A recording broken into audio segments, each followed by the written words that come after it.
Forget the jargon, skip the guru talk. This is paid media for the rest of us. The podcast that gives new and accidental marketers the real talk on what works, what doesn't, and how to stop wasting budget. My name is April Borovskaya, and each week we'll break down paid media strategies so you can stop guessing and start growing. Hello, and welcome to another fabulous episode of Paid Media for the Rest of Us. I am your host, April Borovskaya, and now we're going to start getting into the nitty-gritty of managing your paid media campaigns. This episode is dedicated to the DIYers, the run-it-yourselfers, but it comes with a huge disclosure. This is intended for those campaigns that are spending $500 to $1,000 and really more on the conservative side of spend. They're simple campaigns. We aren't going to try and get complicated, because when you do get complicated, bring in a professional, do some training. It's absolutely worth it. Paid Media for the Rest of Us is brought to you and intended to be accessible for those beginners and really a step-by-step guide that helps us all demystify the paid media space, understand it, use it. And that is what this episode is going to be about. If you love it, or if you have somebody else that's thinking about either getting into this as a professional, maybe this would be a good first step, or even running ads for their small business, please like, subscribe, share, all those fun things. And let's get the ball rolling. Let's first talk about when it's okay to run your own campaigns. The perfect scenario of why you are here is one of these. You are a small to medium-sized business. Your budget is less than $1,000. Maybe it's $200 or $300 or $400, and you are just here to test the waters with digital ads. You are looking to run a campaign that's not overly complex, such as either local service ads or Google ads, or even a meta campaign, which is Instagram or Facebook, and you yourself are prepared, whether it be through myself, your lovely host, or through YouTube Academy, but you are willing to invest at least 10 hours of training. And I don't mean those Google Skillshop classes that you can just copy and paste all the answers from the internet guides, because you can, and get certified. And it doesn't mean anything because it's just a label requirement, but you're actually going to go in and educate yourself on how to run a search campaign, how to run a local service ad campaign, or how to run a meta campaign that's going to actually work.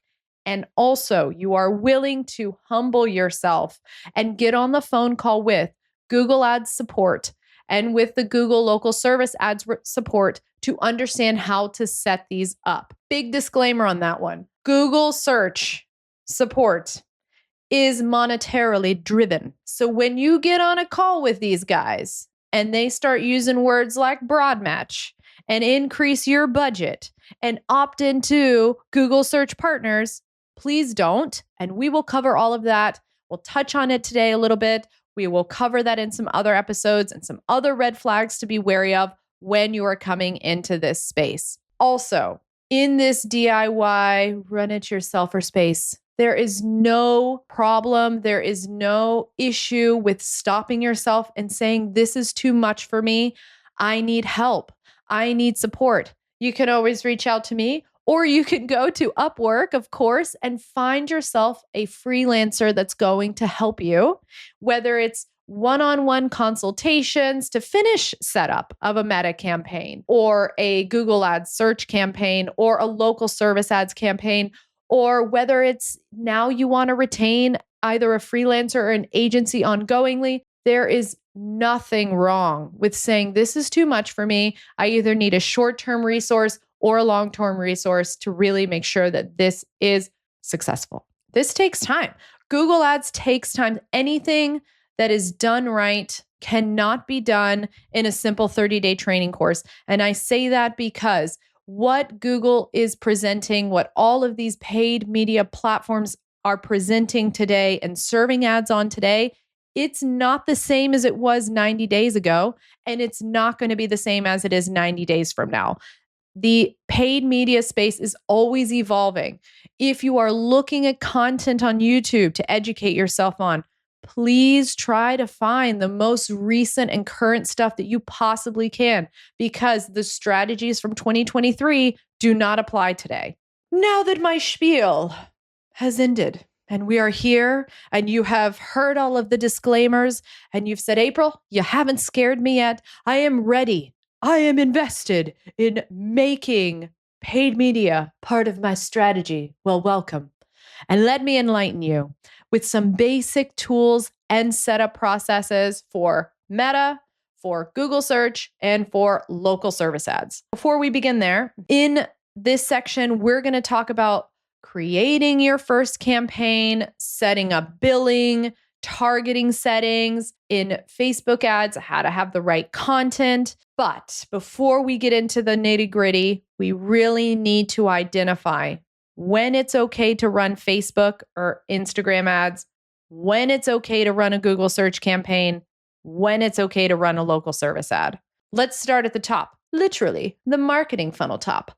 Facebook ads, aka Meta, which is both Facebook and Instagram ads. This is called top of funnel. So let's pretend that you are a new restaurant and you have maybe a local community, or perhaps you're even a, cool e-commerce product and you want to build your community. Now, what does community mean? That means more followers, more engagement. You already have some really beautiful content that you photographed and you want to share it, and it's already on your Instagram. You feel good about being able to sustain ongoing content. And I mean, at least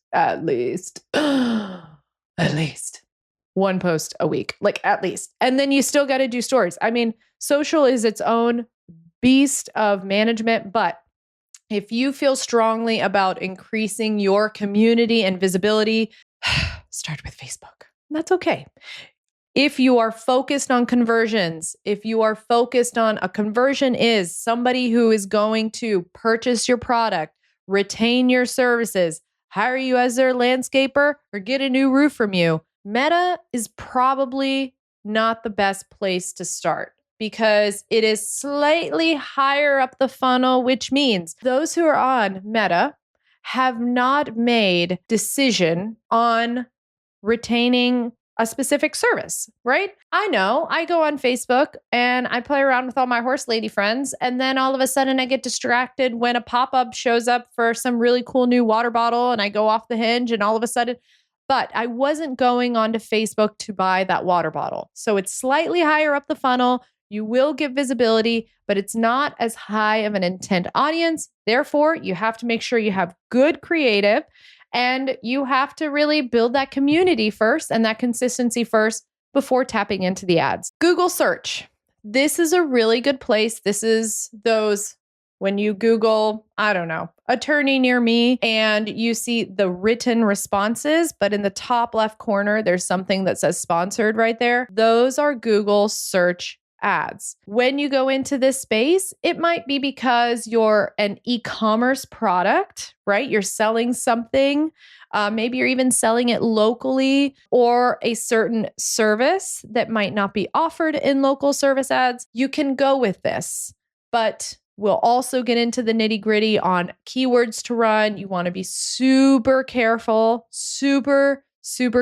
about not going too broad, because then you're or even partnering with, Google's other websites like www.monkeysonatreeinjamaica.com when you're like trying to sell socks. So I would really recommend being careful with Google search. Watch that video and find out if this is the right placement for you. If you are small, less than $1,000 advertiser and would like to get into that space with a controlled budget, we have some resources for you to help you set up that campaign correctly. My favorite, Google Guaranteed, aka local service ads, is one of Google's newest offerings, and it's focused on the service providers. So the local service ads are great for those who are chiropractors, medical weight loss clinics, roofing companies, aesthetic clinics. I mean, there's just so many different offerings within the local service ads.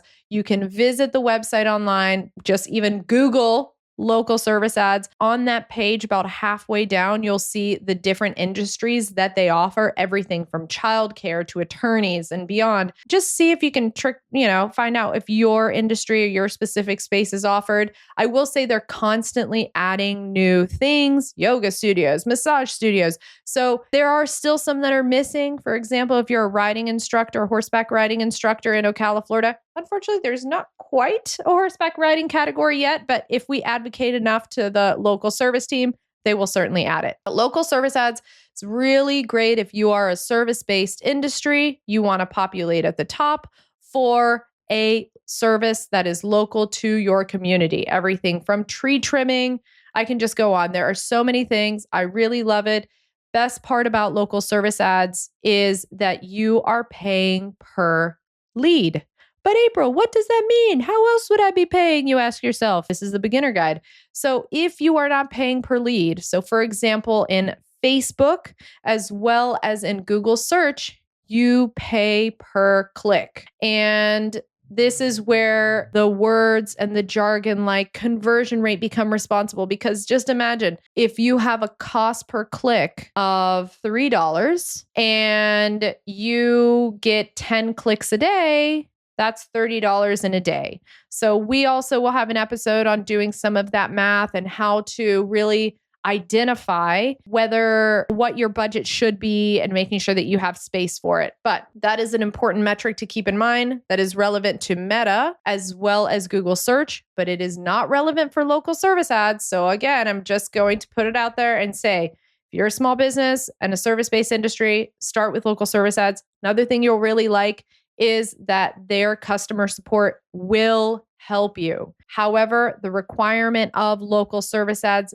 is that you have a Google My Business listing and also that you have a minimum of, I believe, 6 reviews and you have to have 4-star and up. So if you do not meet those requirements, as well as having a registered business in the great state of Florida or wherever your state is, they will not allow you to run the business. There is a verification process, but it's totally, totally worth the time investment. And I think it's definitely the easiest place for a service-based industry to start if they're looking to DIY their ads. Now, let's talk about creating ads. Ooh. So as we talked, local service ads, you don't have to create ads. You're just going to be prompted when you're setting it up to provide details about the services you offer and the map. And, you might add some, it's really great. You can even just add like some highlights. Maybe you are family owned and operated. Maybe you're a plumber that does 24 hours, things like that. Those are always great to opt in, but you will not have to write ad copy in local service ads. But you will have to create content in meta ads, both written as well as visual display ads. And in Google search, you will have to create ad copy. I know. And this is at this point is where we start to really lose the DIYers. So once again, if you feel like I don't have the time to create this ad copy, I don't know what's going to look good, I have good news for you. And some people might disagree with it.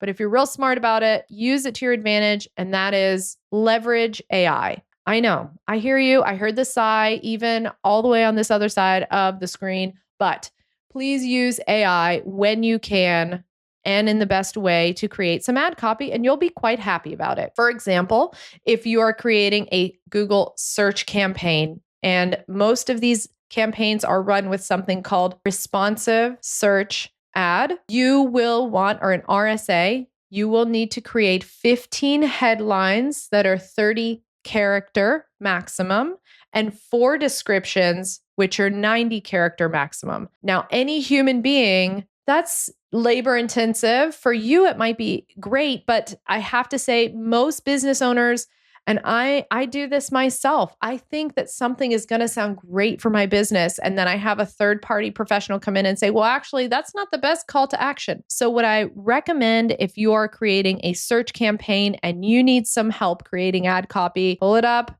up your AI tool, and you can use a prompt like, please help me create 15 Google Ads headlines in title case with 30 character maximums and do this from a Google Ads expert perspective and make sure that we're leveraging call to actions. And here are some details about my business. And at that point, you can copy and paste your website details in there, or you can give a paragraph or two to ChatGPT, even sell it to ChatGPT the same way you would sell your business and your benefits to any other person. Really sell it to the AI. It'll help you craft that ad copy. You'll ask for those 15 headlines, and then you'll ask for creating 4 Google Ads descriptions, 90 character maximum in title case as well. And it will help you there as well. Again, for the meta side, you can use this same approach, but if you're in this spend range of less than $1,000, creating the meta ad copy is not so easy. There are a lot of options when advertising on Meta that I have to say you're almost 99% of the time, if you want to create the content outside of just boosting a post in Instagram or Facebook, you're better off retaining a professional to do that because Facebook can be real tricky. So if you're running a Meta campaign, boost posts at the end of the day. They're already there. You already did the hard work. You created the content. You've seen for some reason that particular piece of content looks really good for you. It's showing good engagement. Boost it and pick a local community. If you have an option for lookalike audiences there, tap into that. We can certainly dig a little deeper on the meta ad strategy in another episode. But keep in mind that meta campaign is really for a little bit higher audience and community building initiative versus Google and local service ads, which is a little bit more intentional and lower funnel. Some of my favorite creative tools when creating content are Canva.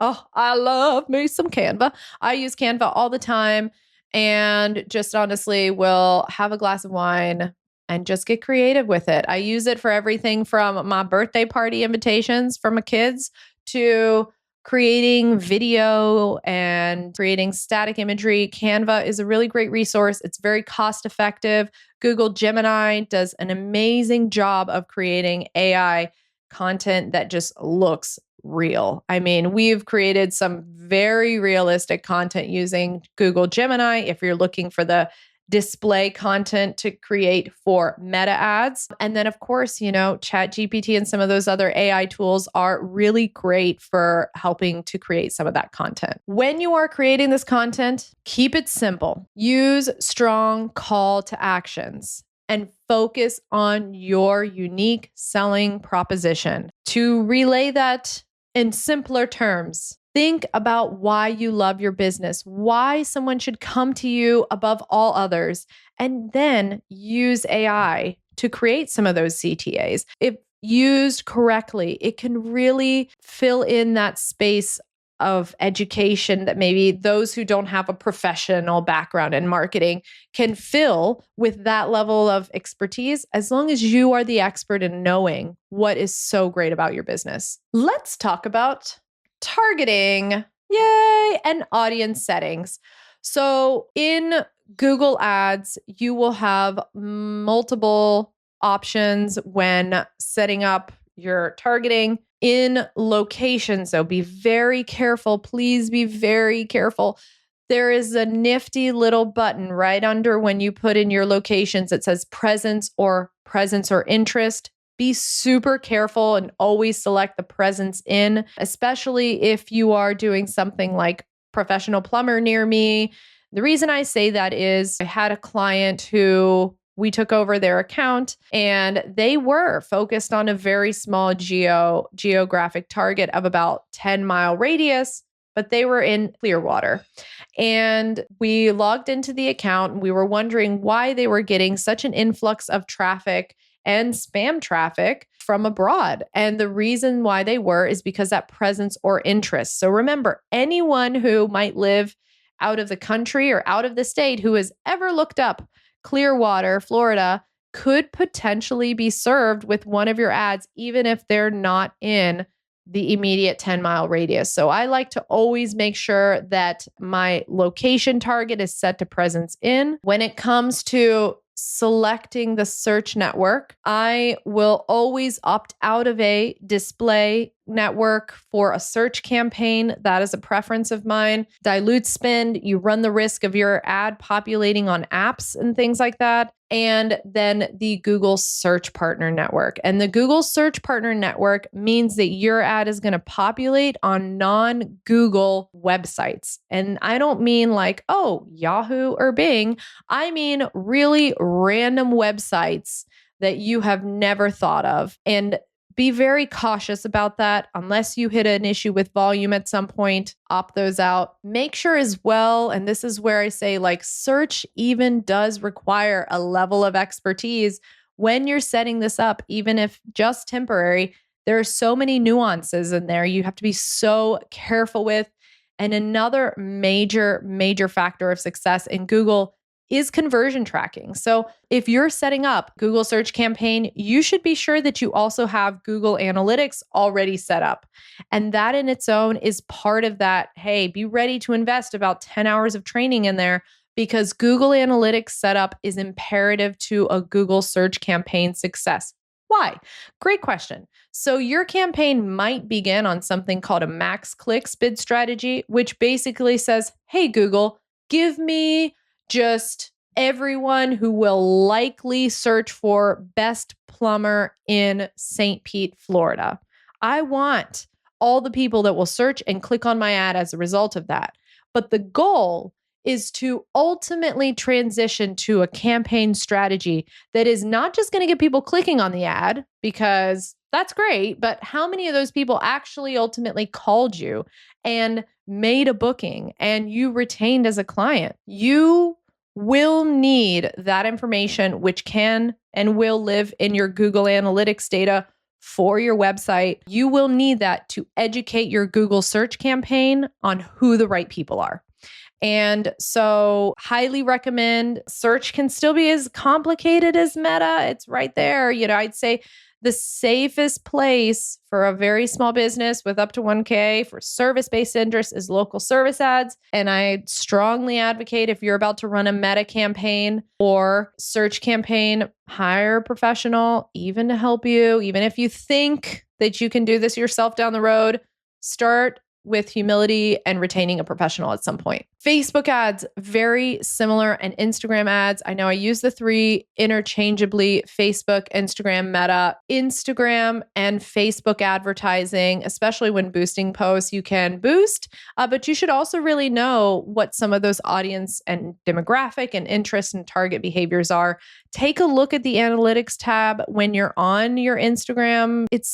It is such an important tool to use, and not enough people actually use it. Local service ads. When we're getting into local service ads, the location that you're serving your ads to is going to be the most important. And make sure that you have the right radius around your location. Make sure that you have the right services turned on. Try and steer clear of that other option, because that's usually when you get the weird and very cheap, oh, I just want to buy a new faucet on Amazon kind of person where you would like to be getting, people who want to install whole home water filtration systems, for example. So be super careful about going too broad in location and service categories on local service ads. Tracking and monitoring results. So there are some basic KPIs that you should be focusing on in each of these campaigns. In Google Ads, those metrics are going to be impressions and clicks. And if you've got analytics set up, conversions and cost per conversion, especially if you're a service-based company.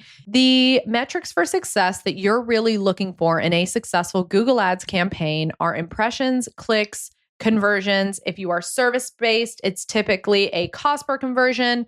If you are a e-commerce product or you're selling a product online, that's typically going to be ROAS and return on ad spend. These are critical metrics you should understand and apply to your strategy when you're making decisions. In Facebook ads, you're going to be looking at things like click-through rate. How many of the people who saw that ad ultimately clicked on it? Cost per click, and also, of course, the conversion rate once you have pixel installation, which again can be a little tricky. So may want to retain that professional. And finally, for local service ads, it's just going to be your easiest and safest place as a business because that is where you're looking for cost per lead. And we will have a separate episode dedicated to LSAs, but the metric for success in local service ads is in fact cost per lead. Be very careful whether you are finally deciding to go with a expert or professional or whatever that might be, or even the Google ad support people that try to take advantage. Be so careful of something that we call vanity metrics. Vanity metrics are things like high impressions. Oh, we serve so many ads. Okay, but yeah, how many people actually clicked on the ad? How many people actually converted? Be very careful and take the time to understand the jargon of the channel that you ultimately decide to advertise in. Let's talk about optimizing your campaigns in each of the platforms, starting with Google Ads. Google Ads, when you first set up your campaign, if you have limited amount of information, there is a little bit of math you can do. So let's say that you decide your budget is going to be $300 per month. There is a mathematical component to determining a budget in your Google Ads and your Meta ad strategy, and that is how much do you want to spend per month? Try not to do daily because you'll just make yourself go crazy because you will never spend your perfect $10 per day on each platform. It might be a little bit under, it might be $1 or $2 more. I highly recommend setting a monthly determination on how much you're willing to spend in that month and then dividing by the number of days in the month when establishing a budget. In Google Ads, begin with a max clicks bid strategy and try and have phrase and exact match keywords for the highest intent keywords. For example, for a plumber, and you can use AI for this stuff. But if you are a plumber and you want more leads for leak detection, use best leak detection near me. Or if you just are okay doing plumber, then say best plumber near me. You'll be able to identify pretty early on what the cost per clicks are. And you want to be careful that nothing is too expensive. In Facebook ads, you'll know that you want to optimize what you're boosting based upon early results like, has anybody started to follow you as a result of this creative? Has engagement increased at all? The most important thing, no matter what you are doing and which platform, is patience. It takes up to 90 days for a campaign to optimize. Remember that when you put CPC bids and keywords and creative out into this beautiful paid media space, you're dependent upon an algorithm to ultimately give you more leads. That algorithm needs time.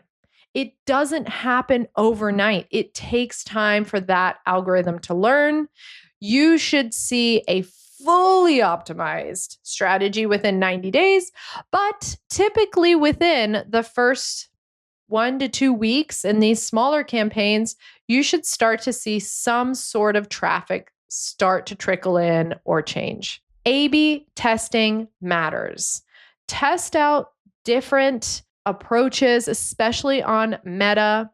If you have run a Google search campaign and you took that advice and you have decided to do the 15 headlines, Google will automatically pick which headlines and description combination works best. You don't have to worry too much about A/B testing with a smaller controlled budget, but you will want to watch search terms and keywords. And finally, learn from the data. So use the reports and spend some time with those Google Ads experts that they offer you to understand the metrics in your campaign. What is working? What is not? If you know how to hold a conversation with those people and know how to avoid the word broad match like the plague, or increase budget like the plague, or auto apply, avoid it. If you learn to avoid and disagree with Google support when they recommend broad match, when they recommend auto apply, or even increase your budget, and you know how to say no to that, they do indeed have some great metrics available to them on what could help your campaign start performing. Finally, some common mistakes to avoid.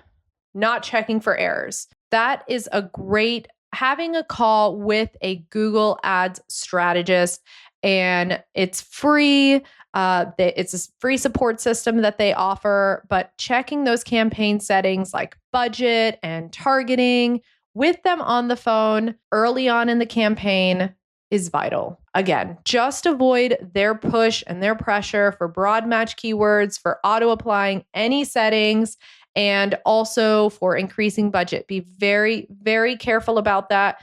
Stay confident in what you have decided upon for your campaign. They might make some recommendations to add new keywords, but make sure those keyword recommendations are added as a phrase or exact match so that your keywords do not start driving in really irrelevant traffic, which is typically what happens when you bring on broad match. And when you're on that call, ask them to show you the search term report and ask them to show you how to add negative keywords at the campaign level, because you can. And a great example of that is if you are a plumbing company and you start to get phone calls for shop for faucet for bathroom on Amazon, you can add that as a negative keyword at either your account or your campaign level. So certainly leverage that experience with a Google strategist to learn how to apply negative keywords over complicating campaigns. And we see this the most in search. And this is when you know it's time to cry out for help. Please avoid trying to run, especially at this DIY, just getting started level, too many complex campaigns at once. Start simple, start intentional with what you feel someone will Google and search for and ultimately arrive at you. Start there and work your way up. And finally, not monitoring results.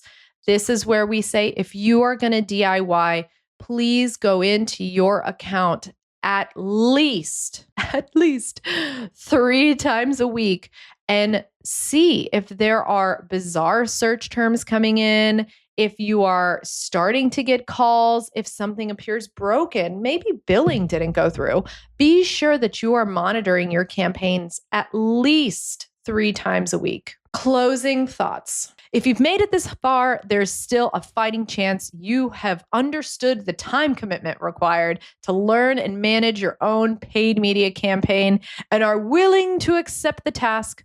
Or you were stuck listening to this podcast, lost me at bid strategy, and totally understand why marketers don't do all this for free. Either way, good. Thank you for listening to Paid Media for the Rest of Us. Be sure to like and share. And if you feel there's somebody out there that could use this to continue down their DIY journey, or even push them in the direction to finally retain a professional, send this to them.